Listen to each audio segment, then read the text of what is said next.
guys! Welcome back po ulit sa aking channel. Panibagong video, panibagong kaalaman na naman kasama ako. Sa mga hindi pa po nakakakilala sa akin, ako po si Grace. And kung hindi ka pa po nakakapag-subscribe, please do subscribe, like, and share na din po. So, ang topic po natin ngayon ay about philodendron. Paano ba sila alagaan? And ano-ano ba yung philodendron na meron kami dito sa aming garden? So, mamaya po, iisa-isahin ko sila. And kung hindi ko man po masabi yung specific name nila, ilalagay ko na lang po sa screen para malaman nyo din po. So, unang-una po, saan po ba natin dapat ilagay ang ating mga philodendron? Guys, ang gusto ng ating mga philodendron ay sa shaded area pero maliwanag. Ayaw po nila ng direct sunlight kasi kahit na po makakapal ang dahon nila, ay masusunog at masusunog pa rin po yung kanilang dahon kasi sensitive po sila sa sikat ng araw. So, ayan, katulad po nitong golden silum. Ang nipis-nipis ng kaniyang dahon, kaya easy na lang sa kanya na masunog kahit 1 hour lang natin siya maibabad sa sikat ng araw, masusunog po yung kaniyang dahon. So, yun. Halos lahat po ng philodendron ay pwede nating gawing indoor plant. Saan ba natin magandang itanim si philodendron? Dito po sa amin, ang ginagamit namin na soil ay mix ng rice hull at saka garden soil.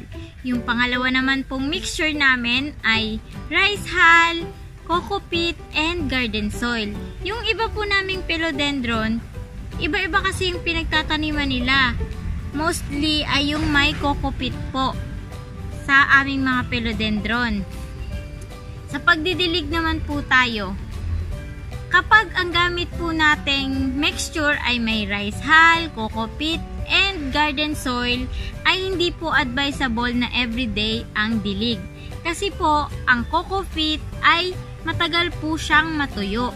Bago po natin sila diligan, i-dip muna natin yung ating daliri 2 to 3 inches sa soil and i-check natin kung walang sasama dito na soil, pwede na po natin silang diligan. And kung meron pa pong maraming soil na sumama sa ating daliri, ay indication lang po no na wag muna or ipagpaliban natin yung pagdidilig sa kanila. Lalong-lalo na po na ang ating mga philodendron ay pwedeng indoor, hindi po agad-agad natutuyo yung kanilang soil. Kaya hindi po natin sila dapat diligan everyday.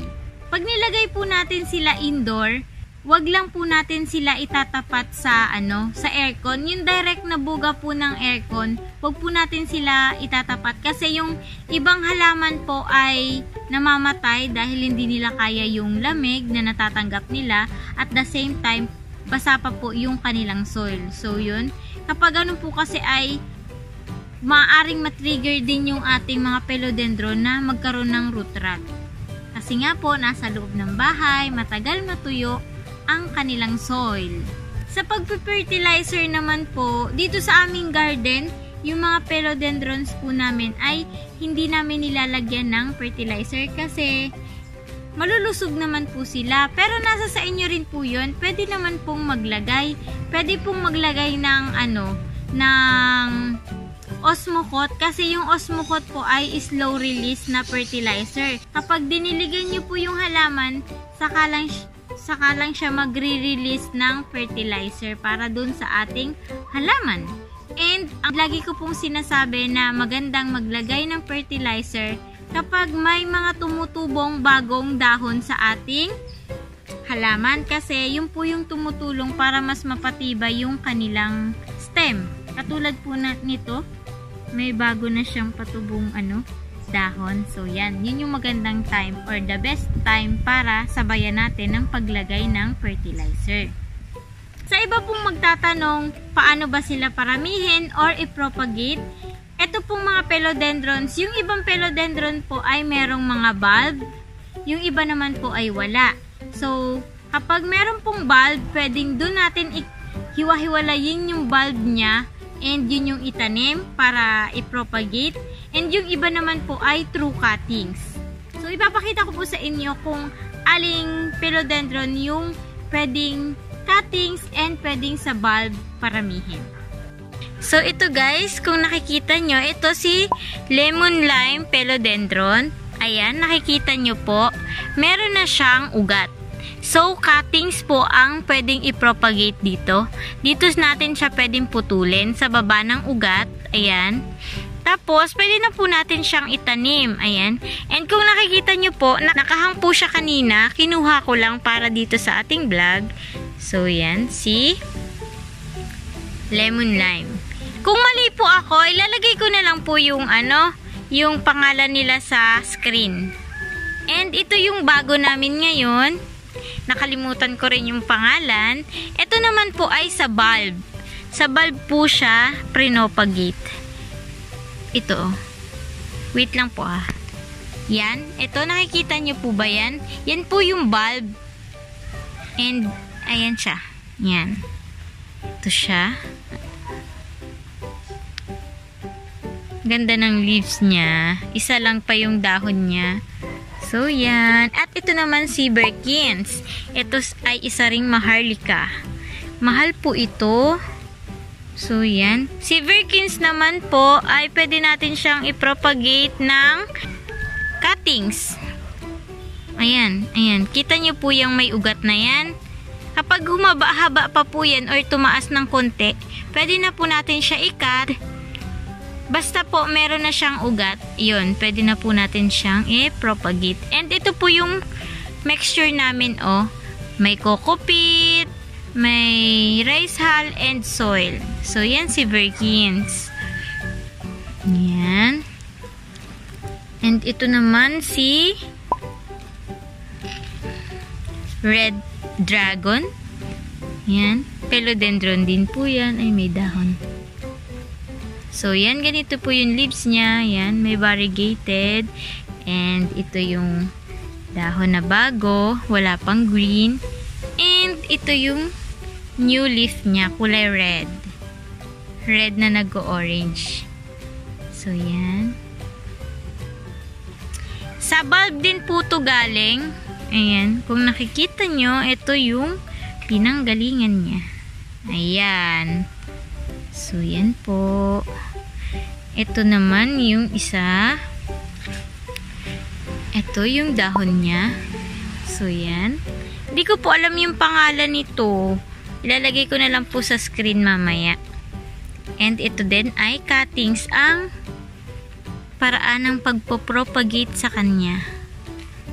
So, yan. At yung may mga yung may mga ugat na, pwede na po natin siya i-cut. Ayan, katulad nito may ugat na, pwede natin i-cut siya dito para maparami natin. So, yun. Ito pa yung isa. Hindi ko kasi alam yung pangalan nito eh. Ayan, ito yung dahon niya. So, yan. And ito, cuttings din po yan. So, nakikita nyo, mabilis lang po sila paramihin, lalo na kapag cuttings. Ayan, oh. Yan, nagbabind po kasi sila. So, yan, pwede na natin itong putulin and itanim. Mabilis lang po silang mabuhay and mabilis lang din po sila alagaan. So, yan. Basta, kailangan alam din natin yung gusto at ayaw ng ating halaman. Pag-aralan natin. Ayan. Ito, si Golden Silum. Ito pong Golden Silum na to, maikwento ko lang po. Binili po ito ng asawa ko nung hindi pa kami kasal. Mag-boyfriend-girlfriend pa lang kami. And magtatatlong taon na po kami. Ganito pa lang din siya kalaki. Ito po palang mga Golden Silum ay matagal talaga silang lumaki. So, yan. Napabayaan namin siya. Tapos, nung nag-start na ako mag-vlog, nilipat ko siya dito. Tapos, sinama ko dun sa ibang, sa ibang philodendron. Ayun, sumigla siya. Kasi may kasama na siya. Ayan. At nung pagkalipat ko dito sa sa paso na to, and ang ginamit kong mixture sa kanya ay yung yung rice hull at garden soil. Gumanda siya, nagkaroon siya ng bagong leaf ito, and ito meron na naman siyang patubo. So, yun. Yung iba talaga kaya gumaganda rin is lalo na kapag naka-grouping sila, sama-sama sila sa isang lagayan. Ito naman philodendron na to ay si Moonlight. Ayan, oh, ganda ng kanyang mga dahon. So, yan. Si Moonlight ay makapal yung dahon niya. So, yan. And sa pag-propagate sa kanya, pwede rin cuttings. Pwede din pong cuttings. Ayan, no? Kita nyo po yung ugat niya. Pag tumaas pa po ito ng konti, pwede na natin tong i-propagate. And kapag magpo-propagate po ako, i-vlog ko po kaya para alam nyo din kung paano. So, yan. Ang dami na yung mga ugat. Pwede natin yung gawing cuttings.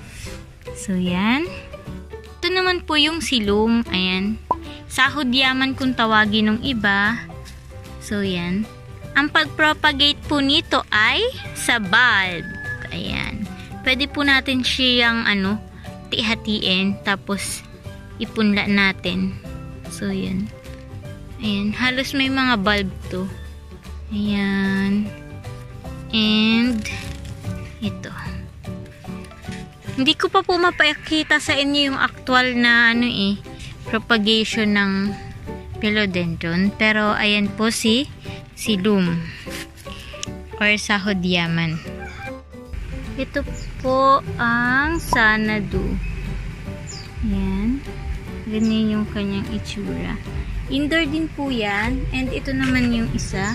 Hindi ko rin alam yung pangalan niya. Ilalagay ko na lang po yung pangalan nila sa screen, sa mga hindi ko pa alam. Yan. Ito po, philodendron din yan. Ito, heartleaf philodendron. Yan, oh. So beautiful.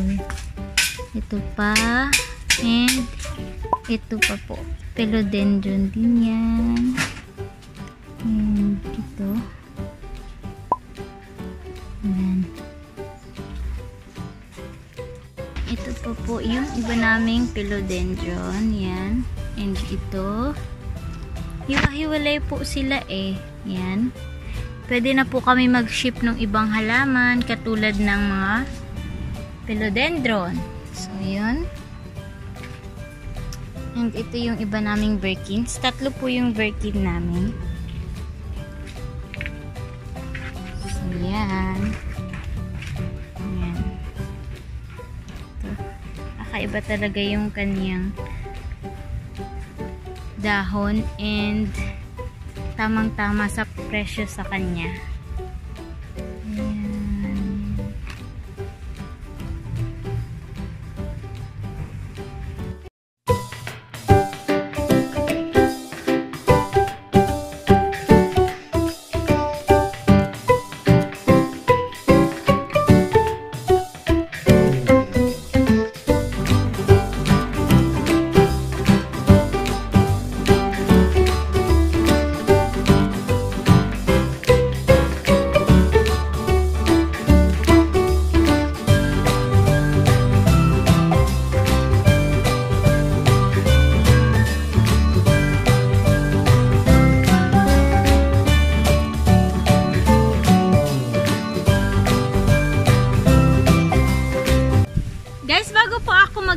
Gusto ko lang po iparating sa inyo na nag-ship na po kami.